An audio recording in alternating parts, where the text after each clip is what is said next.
Bien, bonjour, je m'appelle Franck Philippe, j'ai 22 ans, donc je suis designer graphique et directeur artistique depuis maintenant près de 4 ans. Donc comment j'ai découvert l'IFZEC, le design? Très simplement, après le bac, je me suis rendu compte que au final, ce que j'avais étudié ne m'intéressait vraiment pas suffisamment pour que je fasse ma vie là-dedans. J'ai toujours un peu aimé le design, je me suis toujours intéressé, donc la logique a fait que j'ai décidé de continuer sur ce terrain-là. J'ai découvert l'IFZEC à Rennes, et c'est là que l'histoire a commencé. Concrètement, ce que ça m'a apporté à la formation, je pense que c'est un nouveau regard. Je dirais que les professeurs m'ont vraiment appris pour aller chercher de moi-même et venir me nourrir plein de ressources et de venir les réinterpréter dans mes projets. Ce qui m'a le plus marqué durant les années à l'école, c'est sans aucun doute, ça paraît très bateau, mais l'ambiance.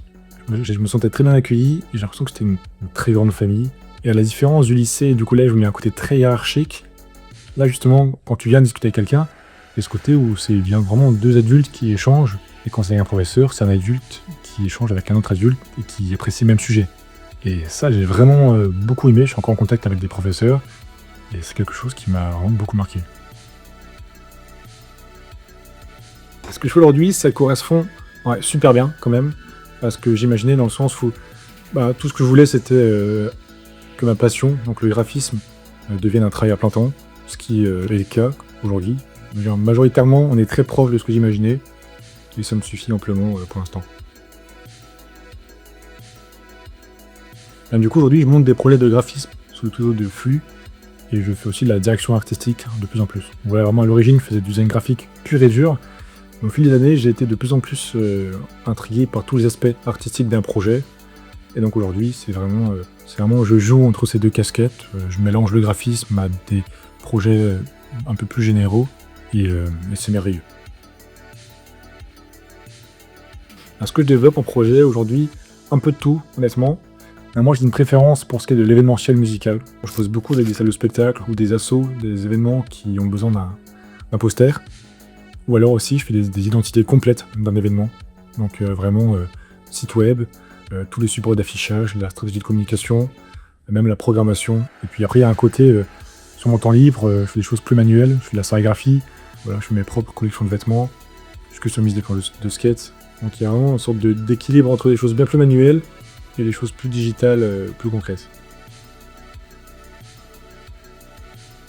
Un projet dont je suis le plus fier, c'est Midriaz, sans aucun doute. Là, du coup, avec ce gros intérêt que j'ai envers l'événementiel musical, je suis parti de deux assos, donc le Festival et Midriaz, dont les deux ont fait des festivals en musique. Mais Midriaz, c'est une que j'ai montée avec mes amis. Ça tourne autour de la musique électronique, surtout la bretagne. Et ce qui est absolument génial, c'est à quel point je peux expérimenter graphiquement, à quel point toutes les idées que je peux avoir, on peut les développer ensemble entre amis. Et donc voilà, c'est génial de pouvoir explorer toutes ces compétences, de pouvoir apprendre des choses en même temps. Voilà, je le souhaite à tout le monde. Aujourd'hui, les compétences pour un jeune designer, être curieux. Ça vraiment, faut vraiment fouiller. De savoir prendre du recul. Voilà, savoir se remettre en question, c'est hyper utile, honnêtement. Parce que moi, ce que je n'ai plus, en étant à mon compte, c'est un professeur qui est derrière mon épaule et qui m'aide justement à comment voir mes projets, à dire ce qui va pas. Mais sans ça, ça peut paraître un peu compliqué quand on reste trop dans un projet. Et savoir se remettre en question, c'est un super pouvoir quand on le maîtrise. Mon avis sur l'IA, il est assez simple. Je pense que j'ai un peu peur, évidemment, mais de plus en plus je l'accepte, dans le sens où ça va vraiment dépendre de comment on l'utilise. Ce que je veux surtout pas, c'est que l'IA vienne remplacer la réflexion humaine. Voilà, je n'ai pas envie qu'elle me rende feignant. Clairement, elle prenne ma place, mais ça m'arrive de l'utiliser quand j'ai besoin d'être accompagné. On va dire, je vois comme un logiciel, comme pour Illustrator ou Photoshop. C'est quelque chose qui vient aider à mettre en page mes idées, un outil qui vient m'aider à développer ce que j'ai en tête.